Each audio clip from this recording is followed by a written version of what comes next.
हम आपसे जानना चाह रहे हैं क्या हुआ है अंदर में। देखिए, झूठी एफआईआर में जो है, एफआईआर होने के 4 घंटा के भीतर हमको जेल भेज दिया गया, लेकिन जब सही घटना लिख करके लाए हैं, पिछले 5 घंटा से ज्यादा समय से हम यहाँ पर बैठे हुए हैं, हमारा एफआईआर दर्ज नहीं हो रहा। कारण बताया होगा ना कुछ पुलिस ने, क्यों नहीं एफआईआर दर्ज? ये तो आप प्रशासन से जाकर के पूछे, इसका जवाब प्रशासन देगा। अच्छा, लेकिन आपने लगातार बात की है, आप बता रहे थे कि आईजी से भी आपकी बात हुई है, क्या कहा है आईजी साहब? आईजी साहब ने आश्वासन दिया है और आईजी साहब संभवतः अभी मिलने के लिए बोले हैं क्या? आईजी साहब जो है आईजी साहब अभी मिलने के लिए बुलाए हैं। संजय झा जी से भी आज आपकी मुलाकात हुई?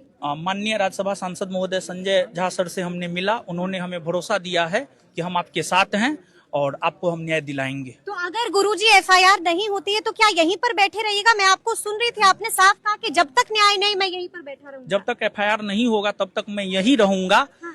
लेकिन यहाँ पर जो है हमारे जो टीम के लोग हैं वो बता रहे हैं कि आईजी सर जो है मिलने के लिए बुलाए हैं, तो अभी हो सकता है मैं आईजी सर से मिलने के लिए जाऊं और फिर उसके बाद जो है फिर मैं डिसीजन लूंगा कि आगे हमको क्या करना है क्या नहीं। क्या लगता है कौन ये साजिश कर रहा है आपके खिलाफ?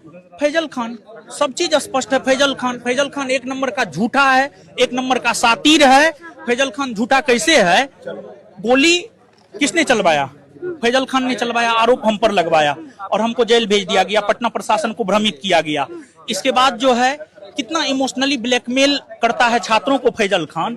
एक तरफ हमारे परिवार के प्रति संवेदना व्यक्त की जाती है और दूसरी तरफ जो है 15 जून को जो है हमारे जमानत, हमारे बेल की जब सुनवाई हो रही थी, उसका पुरजोर विरोध उन्होंने अपने टीम के माध्यम, एक वकील नहीं कई वकीलों के माध्यम से हमारे बेल का पुरजोर विरोध किया कि हमें बेल ना हो, हम अपने भाई का अंतिम दर्शन भी ना कर सके।